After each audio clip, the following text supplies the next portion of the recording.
بھی کرتا ہے۔ اس کا معنی یہ لکھنا کہ جو مصطفیٰ کا ادب کرتا ہے وہی خدا کا ادب کرتا ہے۔ پھر فرمایا وَلِلَّهِ الْعِزَّةُ وَلِرَسُولِهِ، عزت ساری اللہ کی اور اللہ کے رسول کی۔ اب اندازہ کیجئے اللہ نے سوائے ایک عبادت کے، سوائے الوہیت کے، خالقیت کے، معبودیت کے، اللہ نے سب کچھ عطا کیا۔ بس رسول کے لیے سجدہ نہیں ہے، رسول الہ نہیں ہے، رسول معبود نہیں ہے، باقی سب کچھ ہے۔ اللہ نے تمام شعون اور تمام احکام میں اللہ نے رسول کو اپنے نام کے ساتھ جوڑ دیا۔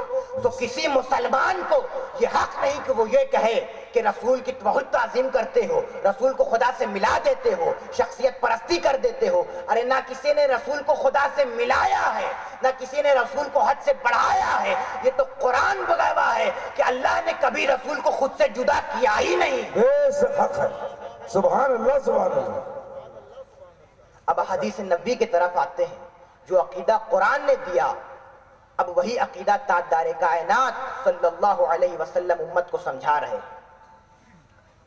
حضرت عبیدہ بن عبیدہ رضی اللہ تعالیٰ عنہ روایت کرتے ہیں کہ آقا علیہ الصلوۃ والسلام نے فرمایا ان رسول اللہ صلی اللہ علیہ وسلم قال اللہ ورسولہ مولا من لا مولا لہ۔ جس شخص کا کوئی مددگار نہیں، جس کا کوئی ولی وارث نہیں، جس کا حامی و ناصر نہیں، اس کا مددگار اور ولی وارث اللہ اور اللہ کا رسول ہے۔ سبحان اللہ۔ تو ولی وارث اور حامی و ناصر میں بھی اللہ نے رسول کو اپنے نام کے ساتھ جوڑ دیا۔ رسول خود کہہ رہے ہیں کہ اللہ اور اللہ کا رسول مولا ہے۔ اب صحابہ کرام کا عقیدہ دیکھیے۔ آقا علیہ السلام کوئی سوال کرتے تو صحابہ کرام جواب دیتے اللہ و رسولہ علم، یہ تو اللہ اور اللہ کا رسول بہتر جانتا ہے۔ حضرت معاذ سے مروی ہے، آقا علیہ الصلوۃ والسلام نے پوچھا کہ اللہ پر بندوں کا کیا حق ہے؟ سب صحابہ کرام نے کہا اللہ و رسولہ علم، یہ تو اللہ بہتر جانتا ہے اور اللہ کا حبیب بہتر جانتا ہے۔ بے شک۔ آقا نے پھر پوچھا کہ سورج غروب ہونے کے بعد کہاں جاتا ہے؟ سب نے یہی کہا اللہ و رسولہ علم، یہ تو اللہ اور اللہ کا رسول بہتر جانتا ہے۔ سبحان اللہ۔ کیا ضرورت تھی کہنے کی کہ اللہ اور اللہ کا رسول بہتر جانتا ہے؟ کہتے کہ اللہ بہتر جانتا ہے، اللہ کو معلوم ہے، اللہ عالم بالصواب، اللہ بہتر جانتا ہے۔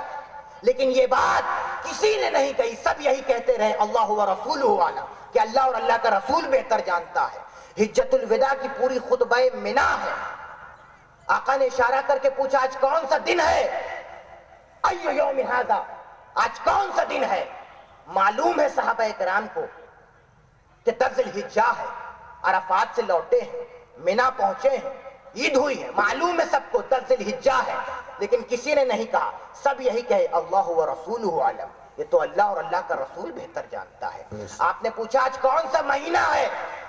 معلوم ہے صحابہ کرام کو، حج کر رہے ہیں، لیکن کسی نے نہیں کہا، سب یہی کہتے ہیں اللہ و رسولہ علم، یہ تو اللہ بہتر جانتا ہے اور اللہ کا رسول بہتر جانتا ہے۔ آپ نے اشارہ کر کے پوچھا، کعبۃ اللہ کی طرف اشارہ کر کے پوچھا یہ کون سا شہر ہے؟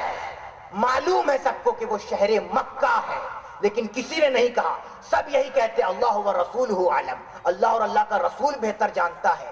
جب پوچھا گیا صحابہ کرام سے کہ تمہیں معلوم تھا تو بتایا کیوں نہیں؟ صحابہ کہنے لگے خدا کی قسم ہم ڈر گئے تھے، ہم گھبرا گئے تھے، ہمیں معلوم نہیں تھا کہ آج یار کا منشا کیا ہے، آج حضور چاہتے کیا ہیں۔ ہمیں معلوم تھا یہ ذوالحجہ کا مہینہ ہے، حج کر رہے ہیں، لیکن ہم ڈر گئے، اگر ہم کہہ دیتے کہ یہ ذوالحجہ ہے تو ممکن ہے کہ حضور کہتے نہیں یہ ذوالحجہ نہیں، آج سے محرم ہے، وہ ذوالحجہ محرم بن جاتا۔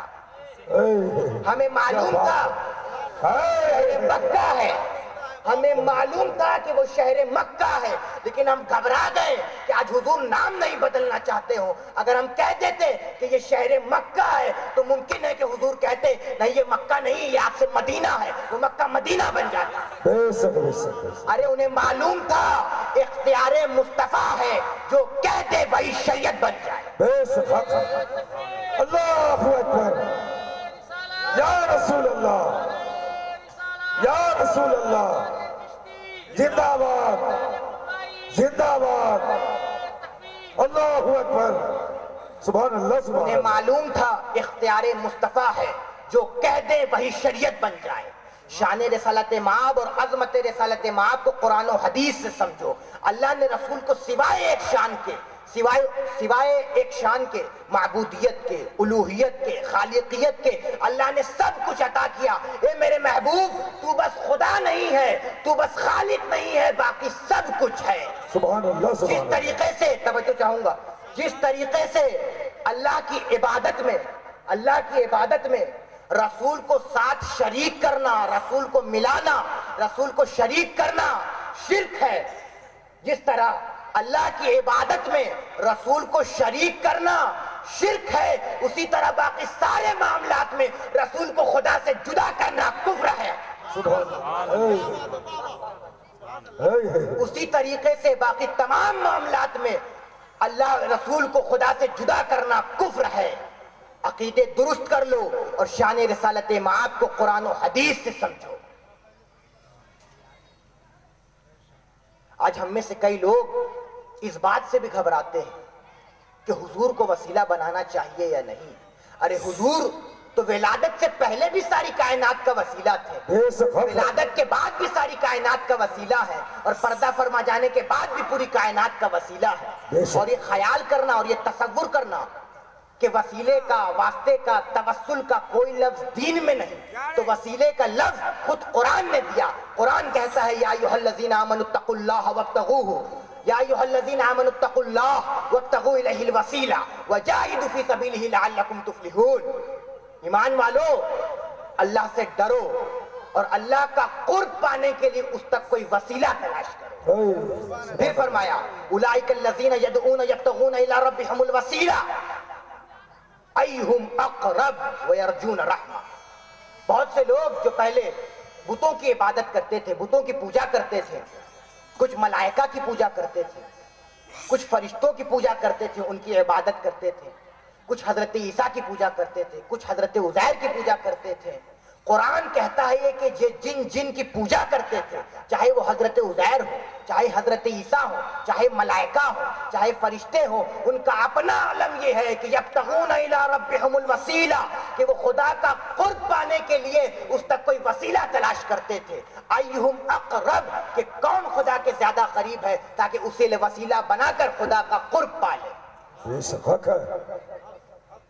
قرآن نے اللہ کے مقرب بندوں کو وسیلہ بنانا نص کے ذریعے واجب کر دیا. ارے پوچھو حضرت یوسف علیہ السلام سے پوچھو، جب ان کے والد حضرت یعقوب کی بینائی چلی گئی، جب ان کے 11 بھائی مصر میں حاضر ہوئے، جب آپ مصر کے بادشاہ تھے، وزیر تھے، عرض کیا اے یوسف علیہ السلام، آپ کے والد آپ کے غم میں رو رو کر بینائی دے بیٹھے، اپنی آنکھوں کی روشنی دے بیٹھے، تو کیا کرتے یوسف علیہ السلام؟ ہاتھ اٹھاتے، دعا کرتے باری تعالیٰ میرے والد حضرت یعقوب کی بینائی لوٹا دے، یہی کرتے نا یوسف علیہ السلام. لیکن یوسف علیہ السلام نے ایسا نہیں کیا. کر سکتے تھے، اللہ کے پیغمبر تھے، اللہ کے پیغمبر سے بہتر توحید کون جانتا ہے. کرتے دعا باری تعالیٰ میرے والد یعقوب کی بینائی لوٹا دے. یعقوب علیہ السلام خود نبی ہیں، چاہتے تو خود دعا کرتے باری تعالیٰ میری بینائی لوٹا دے. تو براہ راست نہ یعقوب علیہ السلام نے دعا کی، نہ یوسف علیہ السلام نے دعا کی. تو پھر کیا کیا یوسف علیہ السلام نے جس سے بینائی لوٹائی؟ یوسف علیہ السلام نے اپنا کرتا اتار کے دے دیا، اپنا قمیص اتار کے دے دیا، اپنا خرقہ مبارک اتار کے دے دیا اور کہا اذهبوا بقمیصی ھذا فالقوه علی وجه ابیات بصیرا فلما جاء البشیر فالقوه علی وجهه فارتد بصیرا. یوسف علیہ السلام نے اپنا کرتا اتار کر دے دیا اور کہا اسے جا کر میرے والد کے چہرے پر رکھ دینا، میرے والد کی آنکھوں پر رکھ دینا. اس قمیص کے وسیلے سے بینائی لوٹائی. نعرہ تکبیر، نعرہ تکبیر، نعرہ رسالت، نعرہ رسالت. اس چشتی نعرہ تکبیر، نعرہ رسالت. سبحان اللہ سبحان اللہ. اذهبوا بقمیصی ھذا فالقوه علی وجه ابیات بصیرا. کہا اس قمیص کو لے جاؤ اور جا کر میرے والد حضرت یعقوب کی آنکھوں پر رکھنا، اس قمیص کے وسیلے سے بینائی لوٹ آئے گی. فلما جاء البشیر فالقوه علی وجهه فارتد بصیرا. جب ان کے 11 بھائی گئے اور جا کر حضرت یعقوب علیہ السلام کی آنکھوں پر، ان کے چہرے پر قمیص رکھا تو یوسف علیہ السلام کے قمیص کے وسیلے سے بینائی لوٹ. ایسا خط ہے. ارے اب بھی وسیلے کا انکار کرنا دو نبیوں کی سنت کا انکار ہے اور قرآن کے نص کا انکار ہے. ارے بغیر وسیلہ محمدی کے بغیر تو ہمارے اور آپ کے باپ حضرت آدم کی توبہ بھی قبول نہ ہوتی. بے شک حق ہے. حضور خود بھی وسیلے سے دعا کرتے ہیں. کیا بات ہے. حضور خود بھی اپنے وسیلے سے دعا کرتے ہیں. وہ دعا کیا ہے؟ جب سیدنا علی مرتضیٰ کرم اللہ وجہہ الکریم کی والدہ ماجدہ حضرت فاطمہ بنت اسد بن ہاشم جب فوت ہو گئی، ان کا انتقال ہو گیا، تو حضور کو بڑا غم تھا. حضور کی چچی تھی، پالا تھا، پیار کیا تھا. جب وہ فوت ہو گئی تو حضور کو بڑا غم تھا. ان کی قبر کھدی، آقا خود قبر میں لیٹ گئے. پھر بعد میں ان کو لحد میں لٹایا گیا. پھر آقا نے خود کھڑے ہو کر دعا کی.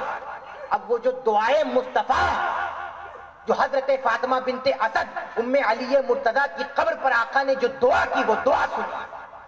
آقا نے دعا کی، اللہم الذی یحیی و یمیت وہو حی لا یموت اغفر لام فاطمہ بنت اسد ولقنھا حجتھا.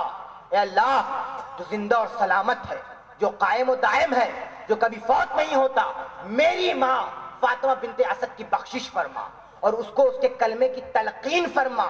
وَوَسِّعْ عَلَيْهَا مَدْخَلَهَا، اور اس کی قبر کو اس پر وسیع کر دے. بحق نبی کا، تجھے تیرے نبی محمد مصطفیٰ کا وسیلہ، تیرے حبیب محمد مصطفیٰ کا وسیلہ، تجھے تیرے حبیب محمد عربی کا وسیلہ. وَوَسِّعْ عَلَيْهَا مَدْخَلَهَا، بحق نبی کا، تو اس کے قبر کو اس پر وسیع کر دے. تجھے تیرے نبی محمد مصطفیٰ کا وسیلہ. والانبیاء والذین من قبلی، اور ان سب انبیاء کا وسیلہ جو مجھ سے پہلے گزرے ہیں. ارے اب بھی وسیلے کا انکار کرنا اور وسیلے کے بغیر تو میرے اور آپ کے باپ حضرت آدم کی توبہ بھی قبول نہ ہوتی. جب آدم علیہ السلام زمین پر آئے تو عرض کیا، یا ربی اسألک بحق محمد بما غفرت لی. اے اللہ پاک، میں تجھے واسطہ محمدی پیش کرتا ہوں، میری خطا معاف کر. رب نے فرمایا، فقد غفرت لک ولولا محمد ما خلقتک. اے آدم، تو نے وسیلہ محمدی پیش کیا، میں نے تیری خطاؤں کو معاف کیا، اور اگر محمد نہ ہوتے تو تجھے بھی پیدا نہ کرتا. حق ہے. حق حق حق حق حق حق. نعرہ تکبیر، نعرہ تکبیر، نعرہ رسالت، نعرہ رسالت. خانواد سجادیہ، خانواد سجادیہ، اس چشتی، نعرہ حیدری، نعرہ حیدری، نعرہ حیدری، نعرہ تکبیر، نعرہ رسالت. سبحان اللہ، سبحان اللہ. رب نے فرمایا، حضرت آدم علیہ السلام نے فرمایا، یا ربی اسألک بحق محمد بما غفرت لی. بالی تعالیٰ، میں تجھے واسطہ محمدی پیش کرتا ہوں، میری خطا معاف کر. رب نے فرمایا، فقد غفرت لک ولولا محمد ما خلقت. اے آدم، تو نے واسطہ محمدی پیش کیا ہے، میں نے تیری خطاؤں کو معاف کیا، اور اگر محمد نہ ہوتے تو تجھے بھی پیدا نہ کرتا. سبحان اللہ، سبحان اللہ. ارے وسیلے کا اور واسطے کا انکار کرنا نبیوں کی سنت کا انکار ہے اور قرآن کے نص کا انکار ہے. حق ہے، حق ہے. اور حضور کو یہ سمجھنا، معاذ اللہ استغفر اللہ کے زندہ نہیں، مر کر مٹی میں مل گئے. ارے خدا تجھے خاک میں ملا دے. مصطفیٰ کی بے ادبی کرنے والے، تجھے خبر نہیں کہ انبیاء کے جسموں کو زمین کھا نہیں سکتی، شہداء کے جسموں کو نہیں کھا سکتی، اولیاء کے جسموں کو نہیں کھا سکتی. تم انبیاء کی بات کرتے ہو، پھر سید الانبیاء کی بات کرتے ہو. حدیث پاک میں امام احمد بن حنبل رضی اللہ تعالیٰ عنہ روایت کرتے ہیں کہ آقا علیہ الصلوۃ والسلام، امام احمد بن حنبل رضی اللہ تعالیٰ عنہ روایت کرتے ہیں کہ سیدنا ابو ایوب انصاری رضی اللہ تعالیٰ عنہ آقا علیہ الصلوۃ والسلام کے مزار پر گرے پڑے ہیں، لپٹے ہوئے ہیں، رو رہے ہیں. پیچھے سے مروان بن حکم آ گیا. مروان نے دیکھا کوئی شخص آقا علیہ الصلوۃ والسلام کے مزار پر لپٹ کر رو رہا ہے. اس نے پیچھے سے کاندھا پکڑا اور کہا، تمہیں معلوم ہے تم کیا کر رہے ہو؟ اتدری ما تصنع، تمہیں معلوم ہے تم کیا کر رہے ہو؟ آپ پیچھے مڑے، فاقبل الیہ واذا ابو ایوب، آپ پیچھے مڑے تو حضرت ایوب انصاری تھے. مروان کانپ گیا. آپ نے جواب دیا، وہ جواب سنیے. آپ نے جواب دیا نام جی تو رسول اللہ صلی اللہ علیہ وسلم ولم آت الحجر. پوچھنے والے تم پوچھتے ہو کہ میں کیا کر رہا ہوں، تو سنو میں رسول پاک کی بارگاہ میں آیا ہوں جو زندہ ہے، جو سنتے ہیں، حاجتیں پوری کرتے ہیں. ولم آت الحجر کے پاس نہیں آیا ہوں تو میرا رونا نہ ہو. سبحان اللہ سبحان اللہ. نعرہ تکبیر، نعرہ تکبیر، نعرہ رسالت، نعرہ رسالت. اس چشتی سبحان اللہ سبحان اللہ. حضرت عوض بن عوص رضی اللہ تعالیٰ عنہ روایت کرتے ہیں کہ آقا علیہ الصلوۃ والسلام نے فرمایا لوگوں اکثروا علی من الصلاۃ فی یوم الجمعہ، لوگوں جمعہ کے دن مجھ پر کثرت سے درود و سلام پڑھا کرو. فإن صلاتکم معروضۃ علی، کیونکہ تمہارا درود و سلام مجھ پر پیش کیا جاتا ہے. سبحان اللہ اگر سبحان معاذ اللہ مر کر مٹی ہو گئے ہو تو درود و سلام کس پر پیش کیا جائے گا؟ مٹی پر درود و سلام پیش ہوتا ہے. صحابی نے پوچھا یا رسول اللہ وَكَيْفَ تُعْرَضُ عَلَيْكَ صَلَاتُنَا قَدْ عَرَمْتَ، یا رسول اللہ جب آپ پردہ فرما جائیں گے کیا تب بھی ہمارا درود و سلام آپ پر پیش ہوگا؟ آقا نے فرمایا ہاں تب بھی تمہارا درود و سلام پیش ہوگا. ان اللہ حرم علی الارض ان تاکل اجساد الانبیاء فنبی اللہ حی یرزق، تب بھی پیش ہوگا کیونکہ اللہ نے زمین پر حرام قرار کر دیا ہے کہ وہ انبیاء کے جسموں کو کھائے، وہ زندہ ہیں اور انہیں رزق دیا جاتا ہے. سبحان اللہ حق ہے. اب آخری حدیث حضرت حسن بن علی بن ابی طالب رضی اللہ تعالی عنہ روایت کرتے ہیں کہ آقا علیہ الصلوۃ والسلام نے فرمایا لوگو صلو علیہ وسلموا، مجھ پر کثرت سے درود و سلام پڑھا کرو. فإن صلاتکم وسلامکم یبلغنی اینما کنتم. ایک تو تھا کہ فرشتے درود و سلام پہنچاتے ہیں، لیکن یہ دوسری بات فرمائی فرشتے تو درود و سلام پہنچاتے ہی ہیں، فرشتے تو نوکری کرتے ہی ہیں اسی طریقے سے جس طریقے سے فرشتے صبح و شام ہمارا نامہ اعمال لکھ کر خدا کی بارگاہ میں پیش کرتے ہیں. اگر کوئی یہ کہے کہ حضور زندہ ہیں، حضور خود سنتے ہیں، تو فرشتے درود و سلام کیوں پیش کرتے ہیں؟ تو اس سے سوال یہ ہے کہ اگر خدا خود دیکھتا ہے تو فرشتے نامہ اعمال لکھ کر خدا کی بارگاہ میں پیش کیوں کرتے ہیں؟ پیش کرنے سے، اس پیش کرنے سے اگر علم خدا کی نفی نہیں ہوتی تو درود و سلام پیش کرنے سے بھی علم مصطفیٰ کی نفی نہیں ہوتی. سبحان اللہ سبحان اللہ.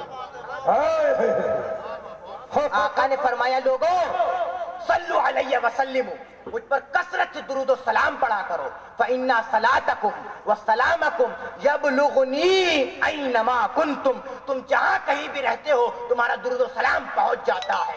ارے بشن پور والوں، تم بشن پور سے آقا پر درود و سلام پڑھو گے، حضور خود گنبد خضرا میں ہمارا درود و سلام پڑھیں گے. آئیے ایک مرتبہ ہم اور آپ بآواز بلند حضور کی بارگاہ میں درود و سلام پیش کرنے کی سعادت حاصل کریں. پڑھیے بآواز بلند اللہم صلی علی سیدنا و مولانا محمد معدن الجود والکرم ومنبع العلم والحلم والحکم وبارک وسلم. صلی اللہ علیہ وسلم. ارے حضور سے پیار کرو، سارا ایمان کا دار و مدار میرے مصطفیٰ کے قدموں میں. بے شک. جب حضرت ابو ہریرہ رضی اللہ تعالیٰ عنہ نے آقا علیہ السلام کو دیکھا تو کیا کہا؟ کہا ما رأیت شیئا احسن من رسول اللہ صلی اللہ علیہ وسلم. کہا کہ میں نے آج تک کوئی ایسے حسین چیز دیکھی ہی نہیں ہے جو حضور سے زیادہ خوبصورت ہے. یہ نہیں کہا کہ ما رأیت رجلا احسن من رسول اللہ صلی اللہ علیہ وسلم، کہ میں نے آدمی میں حضور سے زیادہ خوبصورت کسی کو نہیں دیکھا. یہ نہیں کہا کہ ما رأیت انسانا احسن من رسول اللہ صلی اللہ علیہ وسلم، کہ میں نے انسانوں میں حضور سے زیادہ خوبصورت کسی کو نہیں دیکھا، بلکہ یہ کہا کہ ما رأیت شیئا احسن من رسول اللہ صلی اللہ علیہ وسلم، کہ میں نے حضور سے زیادہ خوبصورت چیز کچھ دیکھی ہی نہیں. سورج دیکھا مقابلہ نہیں کر سکتا، چاند دیکھا مقابلہ نہیں کر سکتا، کیونکہ چاندنی شرماتی ہے. آقا کا دامن دیکھ کر خلد للچا جائے گی، طیبہ کا گلشن دیکھ کر اور مسکرائے چاند ان کی ایڑیوں کو چوم کر، آ گرے کالی گھٹا زلفوں کا ساون دیکھ کر. سبحان اللہ سبحان اللہ. ارے آقا کو جس نے قریب سے دیکھا اس نے کہا کہ میں نے حضور جیسا کچھ دیکھا ہی نہیں ہے. اور جس نے آقا کو دور سے دیکھا اس نے کہا لم یأتی نذیر کفی نظر مثلے تو نشد پیدا جانا جگرا اجکتا ج تورے سرسو مورے نائیاں پار لگا جانا انفی اتشوں و سخا کا عطب انفی اتشوں و سخا کا عطب اے گے سوئے پاک ابر